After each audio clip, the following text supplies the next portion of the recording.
All right, everybody, can you hear me? We good? Can you hear me in the back? Yeah? All right, cool. All right, everybody, well, thanks for joining us. We are so pumped to have such a big, full house. We sold out this morning, so like the whole design team was doing a happy dance when we were doing the final details of the event, so thank you so much for coming. Not only are we excited you're here, we are super pumped for this amazingly impressive panel. So thank all of you for coming and taking the time to come out here. We're really excited to hear what you have to say. Alrighty, so just to give you some background, while we were planning this and putting a panel together, we were looking for people that work in design in different capacities, different levels of experience, have really taken different paths through their career to give a little bit of different color to the answers. And so I really hope that you can appreciate and maybe ask questions at the end, ask specific questions, specific panelists that you find interesting. So to quickly introduce myself, my name's Haley. I'm the senior product designer here at Rocket Lawyer. And I will, instead of introducing you guys, it's probably better if you introduce yourself. So Bo, do you want to get us started? Just tell us your name, where you work, maybe a little bit about your experience. Yeah, so I work, so my name is Bo Trincia, and I lead product and design at Comfy. So we're a 60-person startup over in Oakland, and we allow you to personalize the experience in the workplace. So basically you and your colleagues can use an app to request temperature or lighting or various requests in any part of your workplace. So we're basically bringing user experience and the Internet of Things and machine learning into the office environment. Hi, I'm Courtney O'Connell, and I'm head of UX over at Minted, which is a design marketplace. We do stationery as well as home decor and so forth, but all crowdsourced from designers all around the country and the world. And I used to work here at Rocket Lawyer. And we miss him. Hi, I'm Liana. I am head of design here at UX. I took Courtney's baton and have continued to run with it here at Rocket Lawyer. I've been here for 4 years, and we make the law affordable and simple for everyday people in order to manage their legal issues. So it's a really interesting space to be working in and solving problems in. You can hear me? Yeah, cool. My name is Paco Vignoli, and I head up design at Nextdoor. We are still a startup. We are the private social network for your neighborhood. So hopefully some of you guys are on the platform. And yeah, that's me. Hi everyone, I'm Brandon Ramos. I'm the product design manager at Weight Watchers. So I actually lead the team for our San Francisco office. We have 2 offices. Weight Watchers is a company that's been around for about 50 years or more, 50 plus. We help you lose weight. Hey, I'm Scott Takahashi. I'm the design manager at Patreon. In case you don't know it, Patreon's a membership platform that makes it easy for creators and artists to get paid. Sweet. All right, thanks guys. Just before we get started, just to let you know, our agenda for tonight is to spend about an hour, maybe a little less, asking questions, getting some answers, starting some discussion, and then we're going to open up the floor to you guys for about 30 minutes or so, and you're welcome to stand up and ask questions and do it that way. Or if you'd like, I don't know if you've been watching the really awesome, oh, well that worked out. We've got RL panel as a hashtag, so if you're feeling a little bit shy, feel free to tweet and we'll have one of the design team come up and ask the question for you, okay? All right, cool, so let's get started. So we've structured the questions in a way to kind of start with the now. We're going to move into the past, and then we're going to start talking about the future and how it relates to design environments. So that said, let's get started with the now. And let's start off with that straightforward question, and anybody feel free to get started. How do you define a healthy design environment?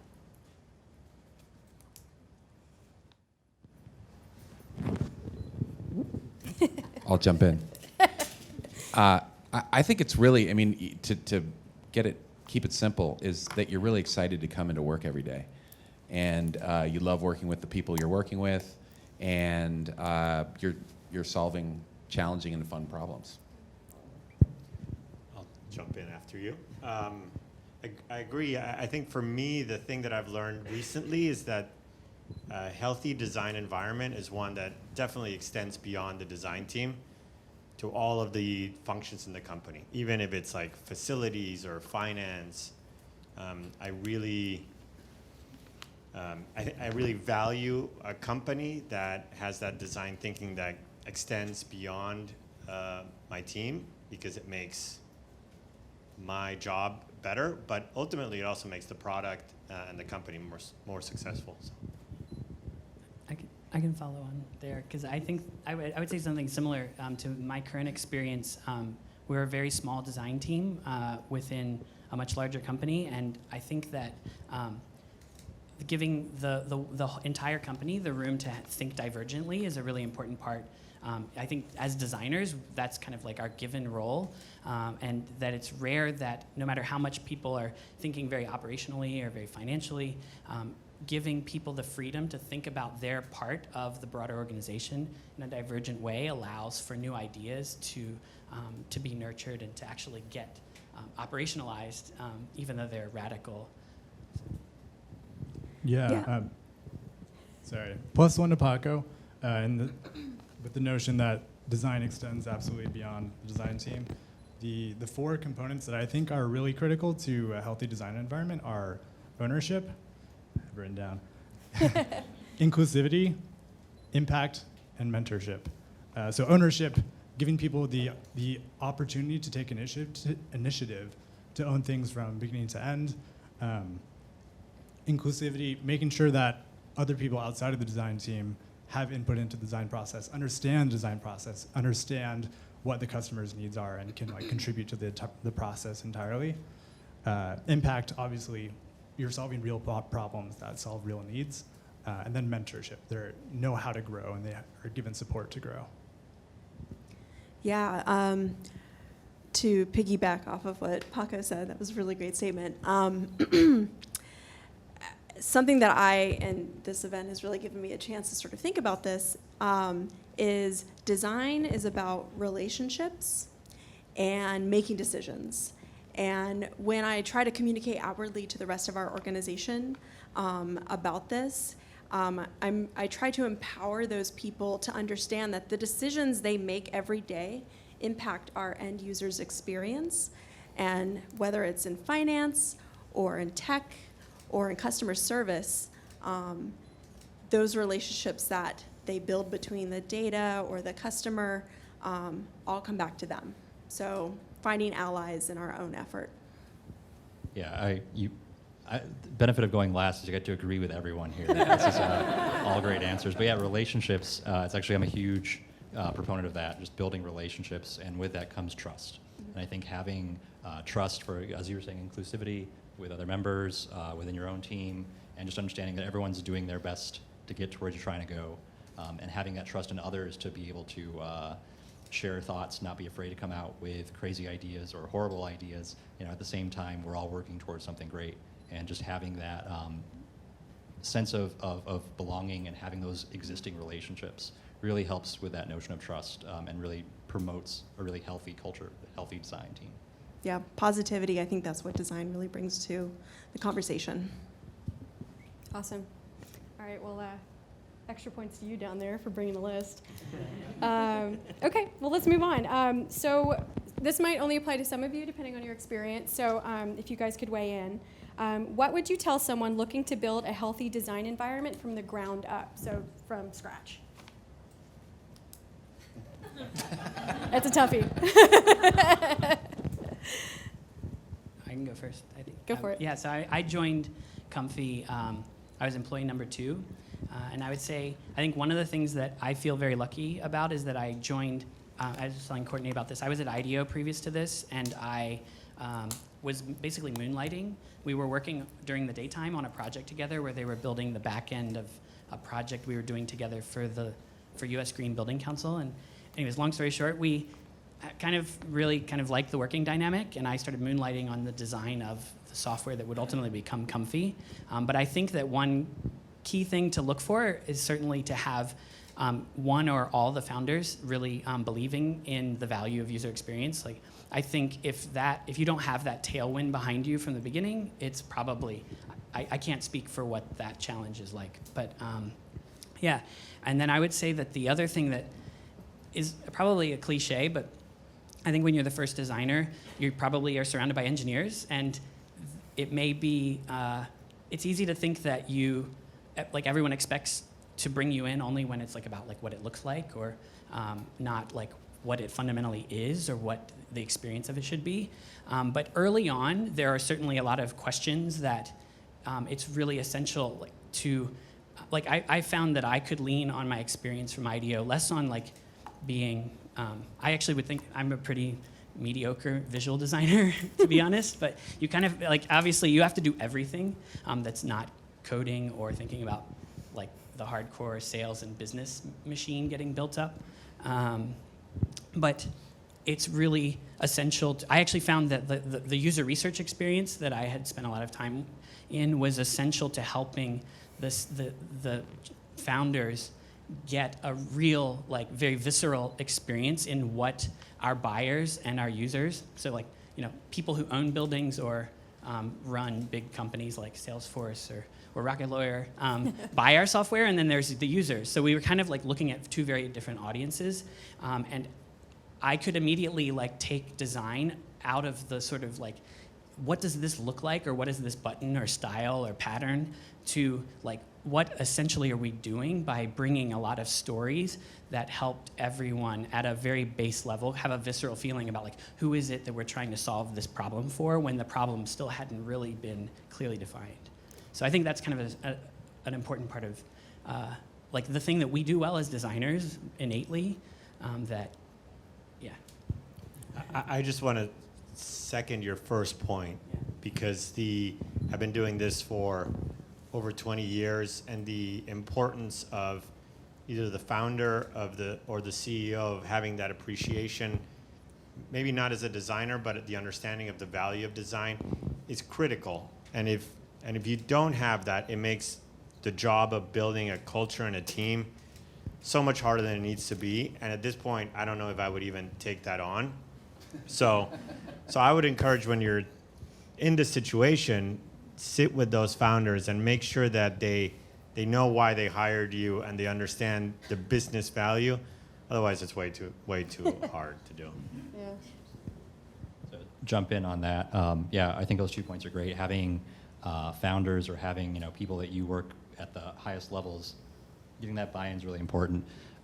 As you start to build your team, you also have to take a lot of that ownership yourself, though, of having the vision. So I do a lot of recruiting. I'm on a lot of cold calls with other designers, and you have to really promote that vision, and you have to really have that vision of what your team is like, what your team's going to be. If you can sell a heap of garbage, you're doing great as a designer, because ultimately being design is about selling, and you're selling your ideas, right? So having a good and solid idea of where you want to take your team, where you want to take your vision forward, and how's that product going to fit into that? So if you can really get behind that 100%, you can really start to build a fantastic team with people you might not even dreamed of being able to get on your team. They're going to join you because of that vision. On the other side of the spectrum, what would you tell somebody who wants to improve an established program, which again is very difficult?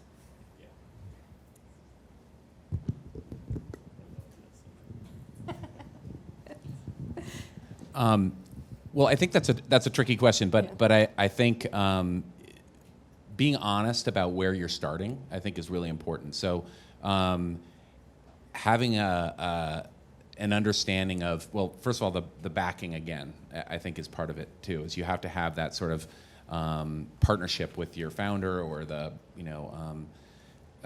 chief decision maker or something like that. But my thing has always been, once you do sort of have that vision and you're building on a somewhat of a foundation, you're not totally early days, that I used to hire towards portfolio and the work and so forth. And I think What I've learned over the years is starting to hire for optimism. So what is this person going to be like to work with? And can they take on a challenge if you have one, internally? And if you're going to be solving problems every day, it takes that sort of optimistic point of view. And usually I think optimists are really easier, better, and more open to collaboration, which I think is part of the job now. So kind of banking on potential. Yeah, definitely. Cool. Yeah, hiring for Optimism. I heard an interesting interview question recently, and I think I might incorporate this into my future interviews, is do you know how to be happy? I think it's really important having some self-awareness as a designer coming into a potentially challenging environment where you have to defend your decisions and take the hits as they come and be able to jump right back into it and focus on your users and solving their problems and putting sort of like your ego aside and focusing in on that. Quick note, but I think the happiness one is something that I just learned recently because it's not my normal mode. I'm usually kind of a pessimist, but So Courtney wouldn't have hired you? no, I wouldn't have hired me. But I was at a group like this once, and one of the design leads made a point which resonated so much with me. He said, the job of the design manager, design director, lead is to really project that positivity onto the team, because we forget that people look, they come to work and they see us, and I show up to work and I'm like, I'm such a downer, but but that reflects on their attitude. So I've taken upon myself to try to be positive, because that fuels the team, and to be happy. And I have to remind myself every day. It comes easier to others, but I think I'm glad you brought it up, because it's such an important part of work, and it really does feed into design and the work that we do for a living. Yeah, I think. Oh, sorry. All right, fantastic point here by Paco. I think, especially with established cultures, established teams, that momentum is really hard to get. So if it's kind of out of gas already, or things are a little stale, you got to be the biggest cheerleader. You've got to really promote everything. So being that optimist, being that person who is, again, with that vision point of always trying to strive to the next goal, the next thing, or really trying to empower your other designers or other people you're working with towards that bigger vision. I think it's a huge component of just, you got to be your own biggest advocate for your team. So huge act. Cool. Yeah, to add to the topic of happiness, I think it requires giving designers the opportunity to have visibility into the impact they're making, which might mean changing your product process. Means shipping early and seeing how it impacts people, and then iterating on something you've shipped. So I think one thing that can cause designers to feel stuck in their situation is if they are shipping lots of things but not seeing where it's going, or not being able to take it to the next step. Yeah, I really like bringing the tangibility to the output. I think helps to drive that. Awesome. Cool. All right, well, moving on, kind of last question for the now. As an example, at Rocket Lawyer, no story or code gets written until a lot of design thinking happens, and at least one UX designer has really sat down and really considered the problem for a long time and making sure we know the problem, and that we know what the desire for the best experience is, and then we kind of go backward and work on it from there. So we're constantly trying to evolve our notion of being design-led, and there's the buzzword. It's become super trendy for lots of companies to be like, yeah, we're design-led, we're totally design-led, come work for us, we're design-led. But in your opinion, how do companies put their money where their mouth is when it comes to that? To me, being design-led doesn't even necessarily mean building out a design team. To me, being design-led means starting with the problem and not the solution. So making sure that you're not jumping to something that you think will be perfect for users, but really learning to love the problem, getting steeped in the problem so that everyone can figure out what the best solution for that problem is. Chip in on that. So at Weight Watchers, I don't know how many people are familiar with the product. We've got meetings every week for our members. So members are going once a week, so should the design team. So one of the biggest opportunities that we have is we have a rotating list. We've got 20 designers. One person every week has to go to these meetings. And you really get to know who you're solving problems for. And you really get to understand what that means, who these people are. This persona is not just a person that you have on paper. It's a real, living, tangible thing. So getting to that point for designers is good. It's easy for us to be empathetic to our members, but I'll always try and drag along a QA or a developer or a PM, and they get so much more out of this. So when I have a QA guy who's talking to me about, the struggles of picking which toast he should eat because of how many points he's going to have, that's when you really get that design-led thinking, because it's not just I'm thinking about how are our users going to handle this. Our QA managers are the one who are thinking about what does this mean for our members, and when they're just going into that manual testing mode, that's a huge impact, and that's where we really start to get a lot of collaboration and a lot more of that feedback loop internally. So. Yeah, I would say that I think building on all of that, that we're still at a point, I don't know at what point, actually, this might be a question for everyone else at some point, like what point you actually get to officially have a research team, but like I'm assuming it's like way further out than like where we are, because like that's basically me and anyone else who's interested in it. So I've actually been working to think about how to like make that something that can be, like you can empower others to do, but currently it's like really about like bringing everyone else along in that experience to really like immerse them.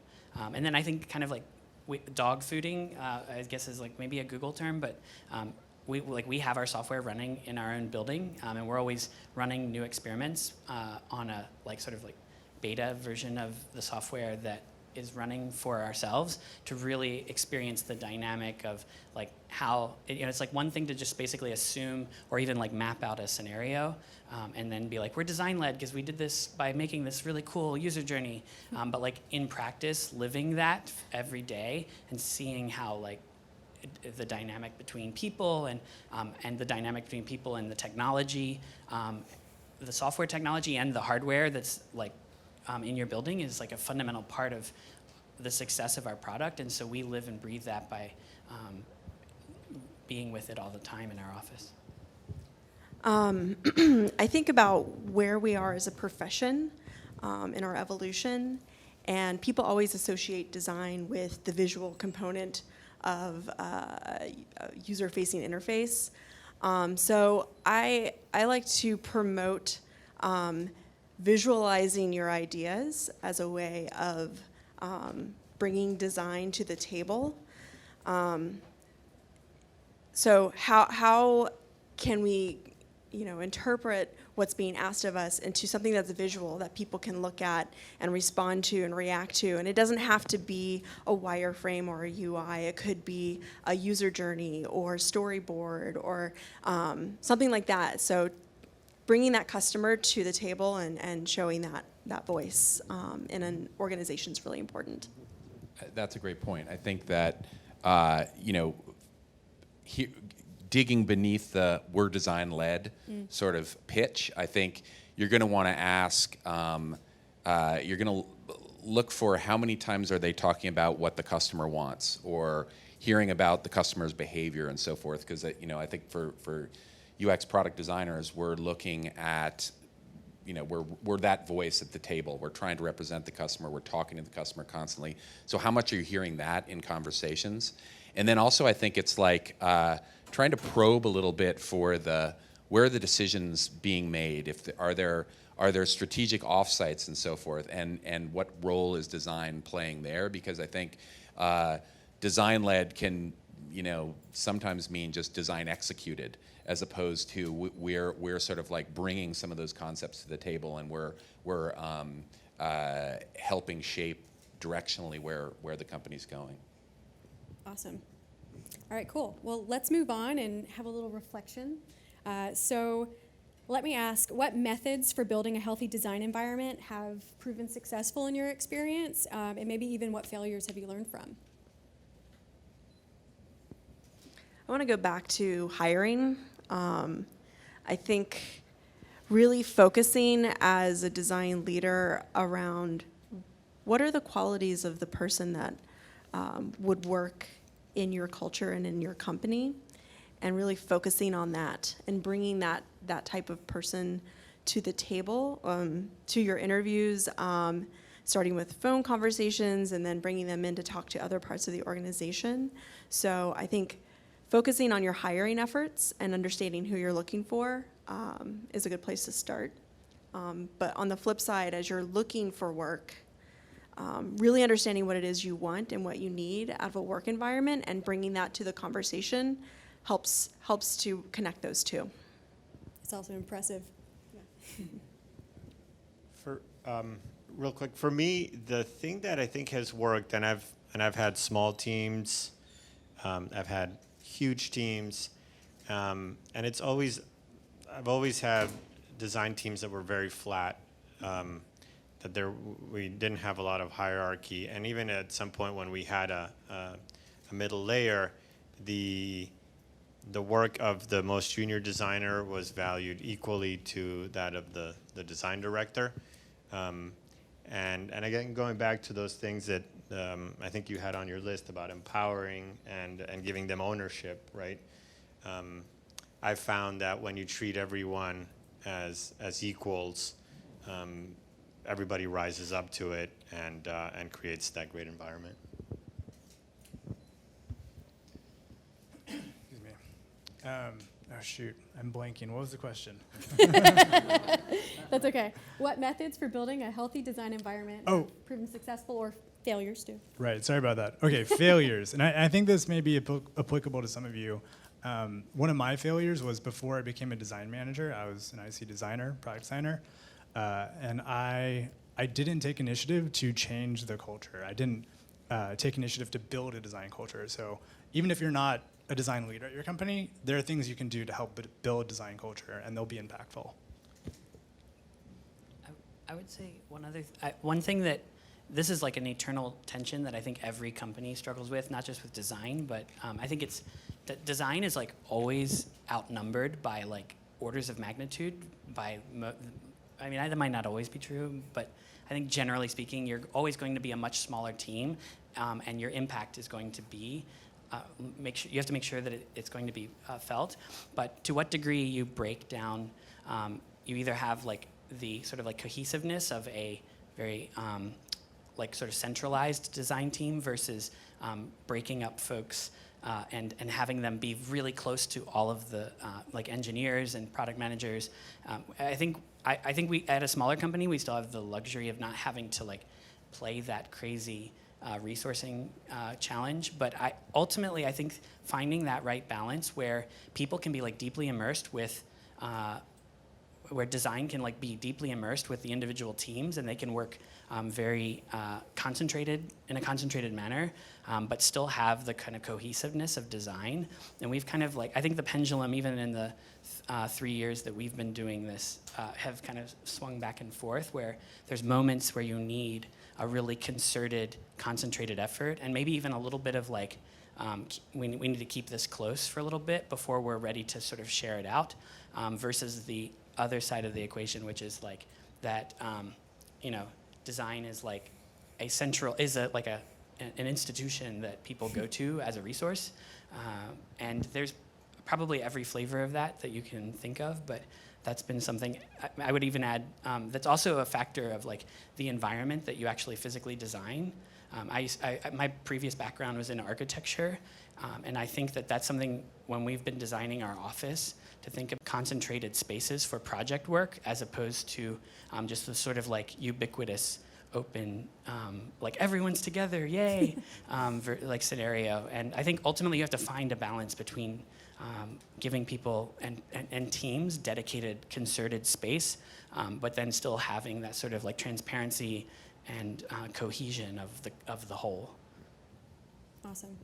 Well, to piggyback on what you guys were kind of talking about a second ago about finding an ally, especially if it's a CEO or a big leader, to really have somebody that appreciates the value. Let's talk to the person that's maybe the only designer in a company, really small company maybe.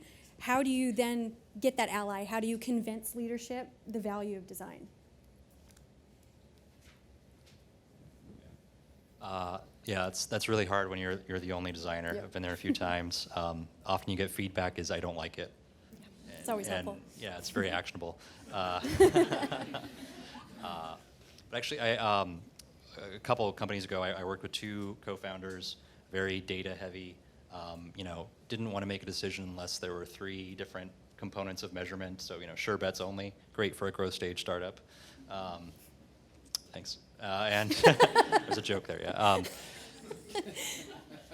So anyway, one of the things that I had to do was I couldn't get a A/B test greenlit for a new homepage design. So new homepage and some landing pages for SEO purposes, and no one wanted to get on that because it looks better. But why? How do you really build on that when you're the only person in the room who knows why it's a better experience?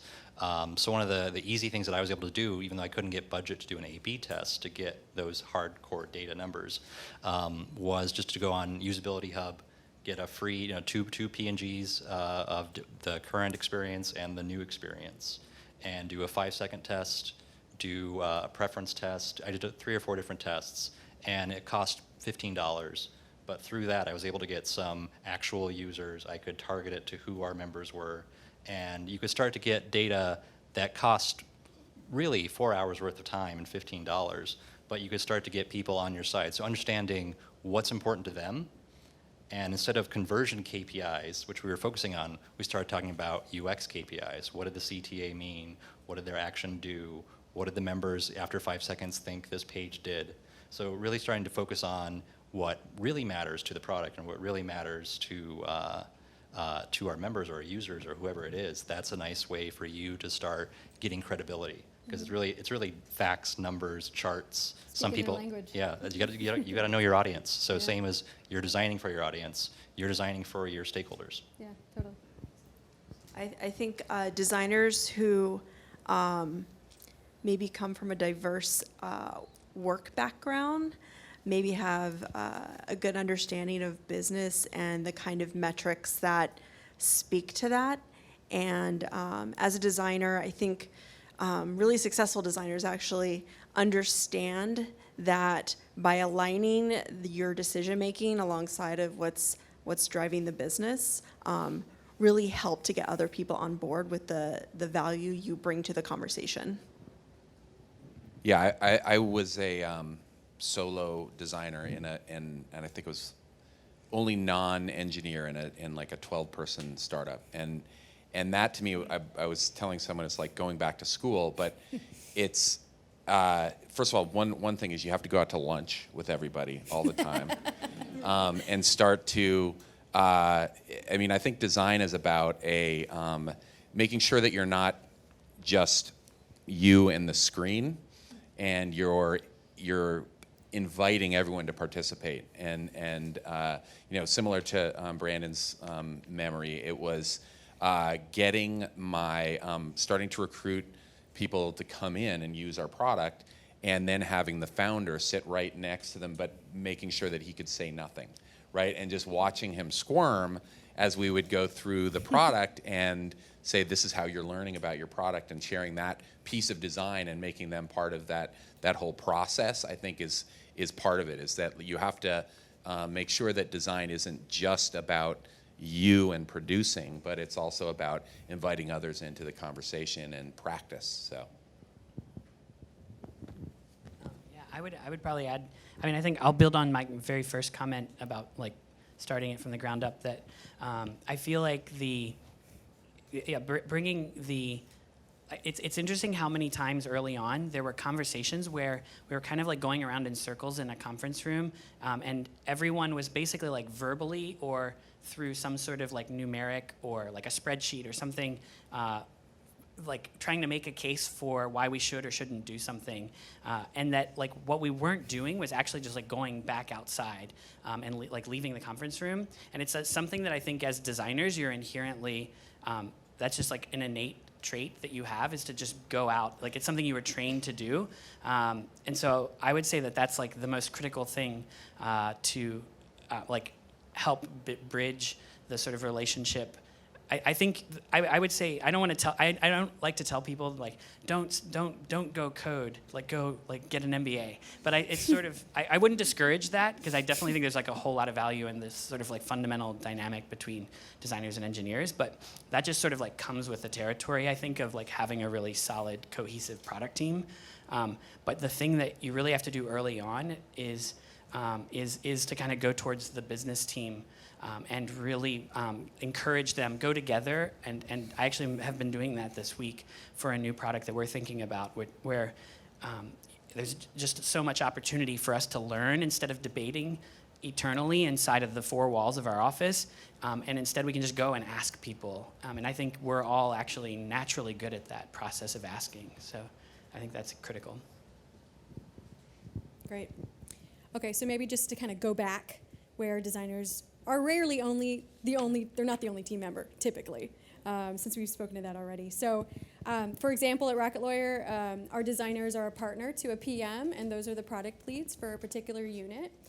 So I would love to hear if you guys have seen designers be in certain roles or have an extended amount of responsibilities that you've really seen them thrive in that might not be the traditional designer role. I would say there's a tendency in startups for designers to have to do everything, anything and everything. Yep. And as you start to scale in size, you really get more specific in what you can do well. I was talking with Courtney about multitasking, and you can do 20 things poorly and you can do one thing well. So where I think I've seen designers really excel are in a couple areas. One is as a product manager in some ways, because inherently we have attention to detail. You understand what it takes to get to where you need to go. But the most surprising thing is designers are the best QA you'll ever have, because they made it and they know exactly what's wrong, or they know where there are opportunities to go for it. The problem is doing that very manual QA process. We have a very short attention span at the same time. So how do you get to that super specific attention to detail while still checking off things on a spreadsheet of understanding? So I think I've seen it work well, but oftentimes that attention to detail leads to better innovation or better understanding what you can do next, because you'll see where there's a problem, you'll go to your developer, you have a good relationship already, and then you kind of work out a better solution that maybe you didn't intend to. So. I have maybe a opposite, not to you, but I think to the whole point of this conference is that I believe in the PM, the designer, and the engineering lead. In some ways, I believe more in the engineering lead and the designer working together, because what we design doesn't come to life without them. And one experience I had when I was at Square, had a team of designers, and we also had front-end engineers on that team. And when it came time, we were growing so quickly that it came time to kind of put a lead to that team. And for me, the best designer on that team happened to be an engineer. So I sat down with all of them and I said, he's going to be the manager of the team, and it was an engineer that was going to be managing designers. And again, that's why I say it was a little weird, but it doesn't work without that pair. I think in the ad world we have art and copy. I think in some of the industries that some of us are in, it's that designer engineer, and that's where the magic comes from, that relationship. And to me, they're in the best cases, they're kind of interchangeable. I like that.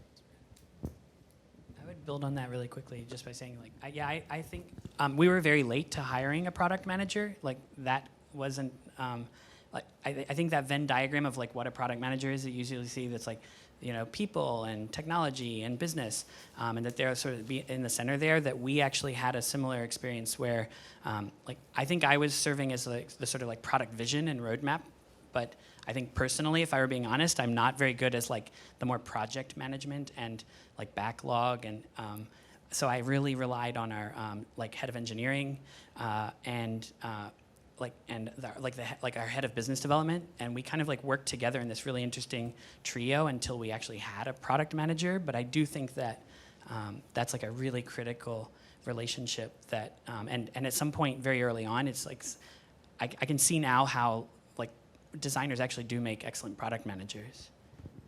Yeah, I think we're seeing product managers are totally unnecessary. No, I'm kidding. Bruce Shawley, do you hear that? No, I'm kidding. No, but I have seen, this is, you know, I love the pairing, the art and copy design engineering idea. But I have seen, like, and this is maybe out of like lean design, I don't even know what that means, but like you have designers being relied on to sort of bring something to life, and then have business owners or product or whomever react to that, and then it starts to take shape from there. I think it puts, you know, I've seen examples where it puts a lot on the design team in terms of like part of our skill set, only one part, is to be able to visualize something, and that becomes this common language that we can all react to. But I think in terms of like, you know, the many jobs that we do, I've seen that like is you can look at it as a burden, but you can also look at it as like, wow, that's something we can bring to the table that starts everybody talking. So it becomes sort of a spark. I like that. Okay, awesome. Well, last but not least, let's talk about where we think we're going and where design environment should be going. So here comes a hot buzzword. We have to talk about it. Every good panel talks about it. How does mentoring play a part in a healthy design environment? Sure, I can go first. To me, mentorship means, one, giving the feedback that designers are yearning to get, which oftentimes means critical feedback. I think all of us would agree that like we really appreciate when someone lets us know that something we did was not as good as we could do. And so it's really important to give others that. So feedback, giving them guidance for growth, helping them understand what their goals are, letting them set their own goals, then holding them accountable to those goals. And then finally, just talking through their problems and being a sounding board so that they can have someone to just think about things with.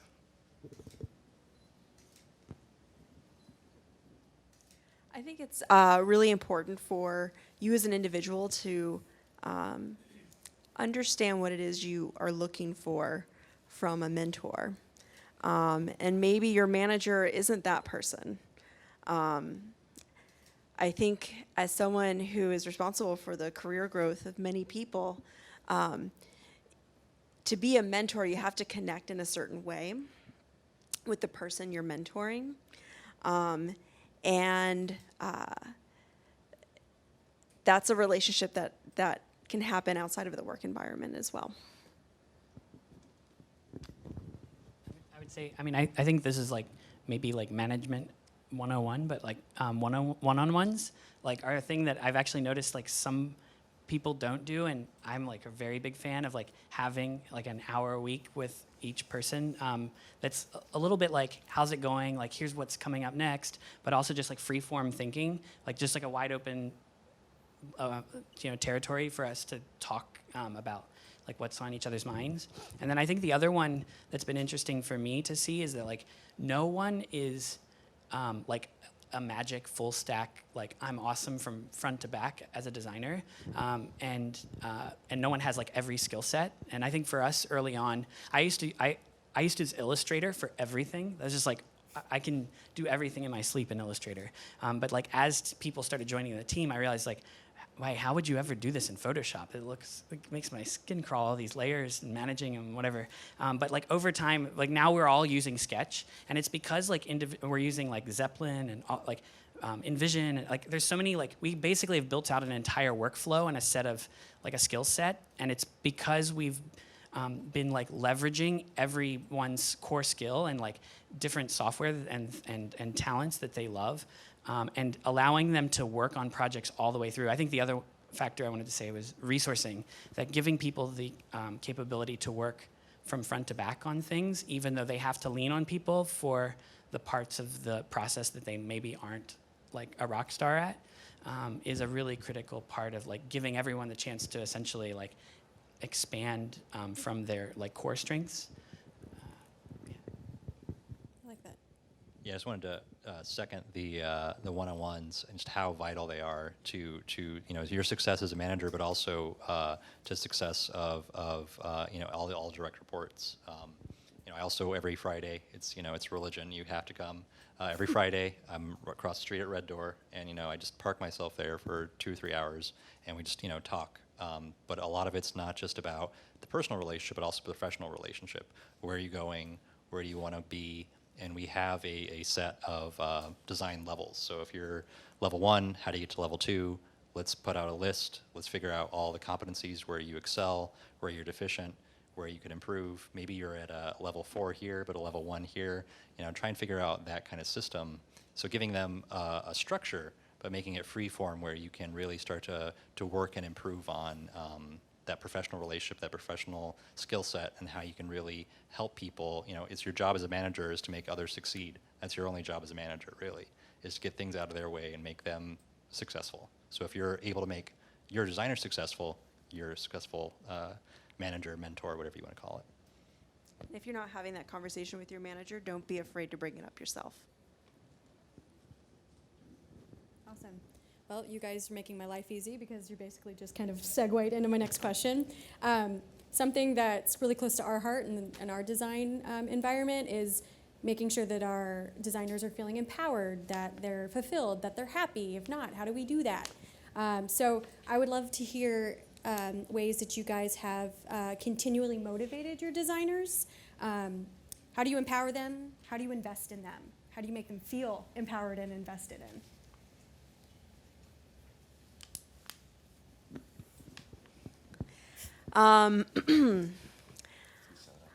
Free soda. Yeah, that's great.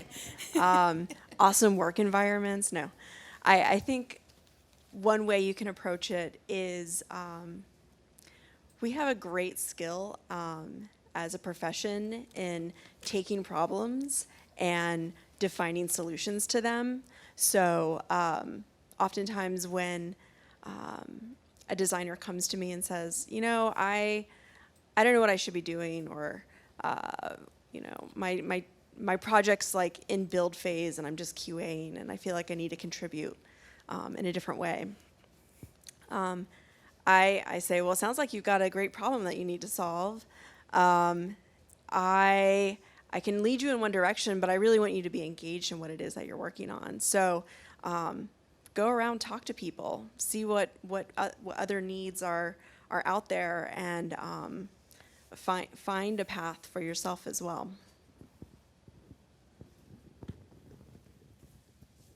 Cool.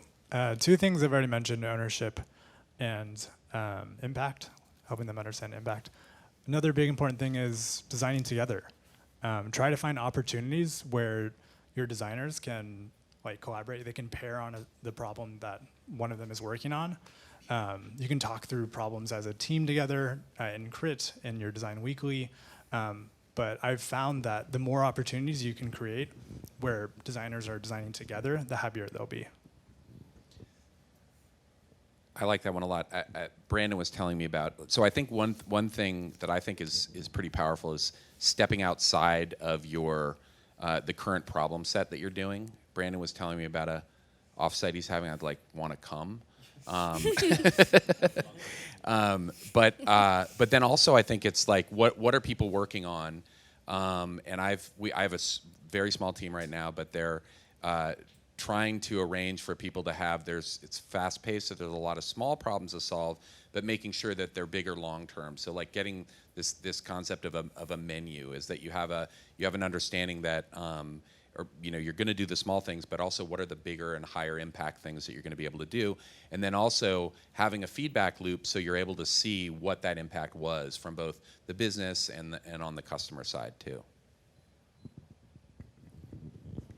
I have probably the wrong answer for this one, but it was, you asked a question and it was a hard one at first, and then the first thing I thought of was that Mad Men episode where she comes into Don Draper's office and she's like, I need to be reassured, I need to be valued, I need all these things, and he says that's what the money is for, and in some ways, I haven't experienced this as much. I feel like I've had teams where they have been self-motivating or driven, and if I can think of team members where they needed a lot of that, there was probably something else that was going on. So for me, it was a complex question, and I think it probably leads to hiring. It leads to a lot of things that at times I found were beyond my control to motivate a designer to be excited about the work. Yeah, it's probably the wrong answer, but it wasn't. I don't know if I would know how to do that. Maybe you do. Yeah, I can jump in on that. I've experienced something similar, yeah. So again, a few startups ago, I had a designer, great UX designer. Visuals, were a little lacking, but super intelligent guy, and we were in the middle of a style guide redesign, and I know he was getting a little frustrated with a project. He was just QAing it. It was kind of stale, and I had to let go, and I had to give him the style guide project because I was overburdened with things that I was working on, and that was a big risk for me. But his attention to detail, his tendencies on just the architecture side made it the most comprehensive style guide I've ever seen. Like, he just knocked it out of the park. It was amazing. But what it took for him to grow was for me to let him grow and for me to let go.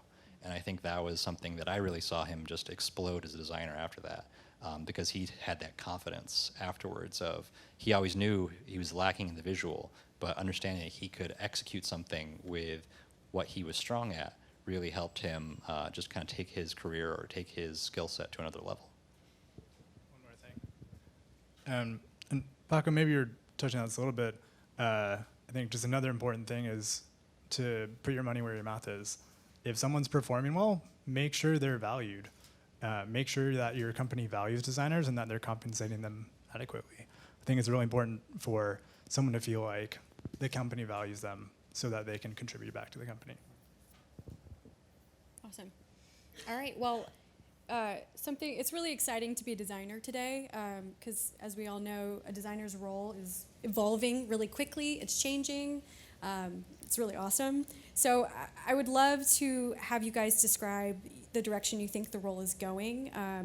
And as it's becoming more and more important, how does a designer become more of a thought leader? How do they evolve with the evolving industry?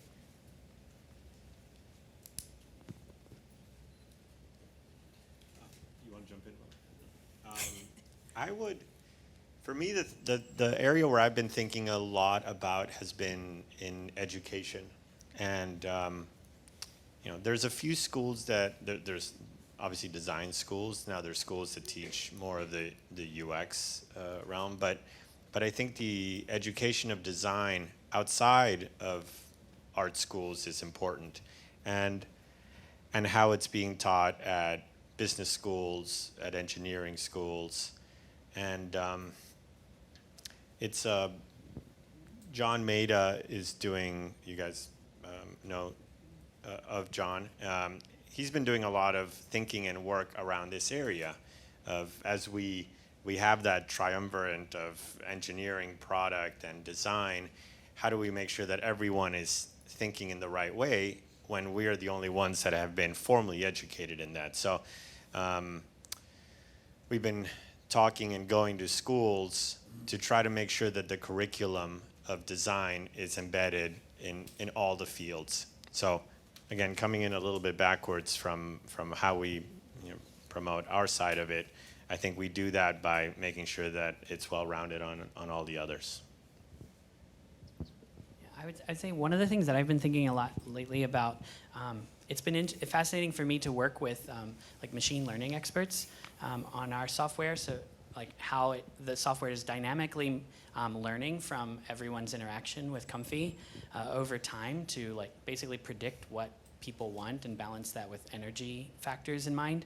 And it's interesting to have like folks who have like a deep like machine learning expertise, and then folks like me who don't, but are thinking about how that impacts, like trying to find that way that we communicate, not just how the machine learning is communicated through like visualizations or text, copy in the software itself, but like how we can actually kind of give the back and forth about what the sort of rules and the structure is for various algorithms and how the weights and various impact is. It was a really interesting conversation, and I think it's going to be something that becomes essential to what we do, whether you're like data analytics all the way up to like artificial intelligence, like every form of data-driven software, like UI is going to be less and less and less in our world in the future, but there's still going to be a user experience of all of these things, and so I think that's going to be an interesting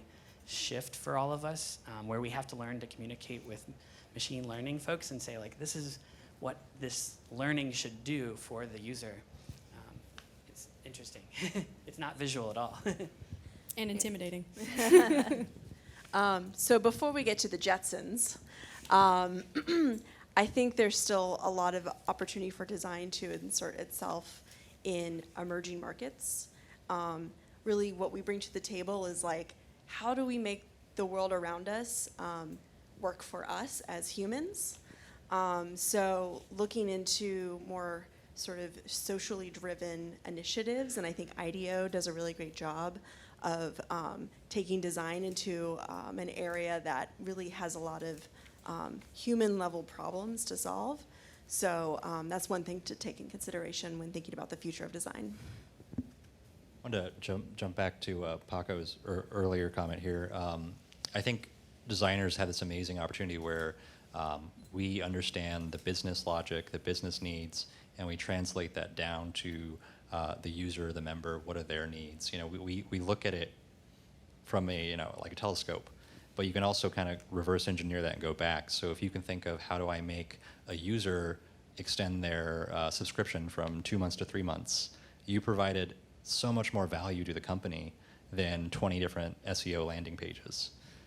So you have this amazing opportunity where you not only understand how do you have business to user, but user to business. So designing back up to make that product, like you were saying, work for humans, work for people. And I think that's an amazing opportunity that designers have at this point, because we're understanding OKRs, KPIs, how that translates into monetary, transactions. So if you can understand the business needs, and we're talking about design thinking, how do you do engineering thinking? How do you do PM thinking or business MBA thinking? I think that's really the opportunity as a designer, because we're so multifaceted in what we have to pay attention to. You can start to, again, reverse engineer that, because you are the advocate for your users, for your members, for whoever it is. How do you translate that back up? I think that's where design's going. Sure. Yeah, I think everyone's made excellent points. I think one thing I might add is something that's changing pretty rapidly in design is how we design, the tools we use. And right now, more and more tools are being built to make the design decisions we make every day a lot easier and a lot faster, which enables us to make more and better decisions, make more of an impact.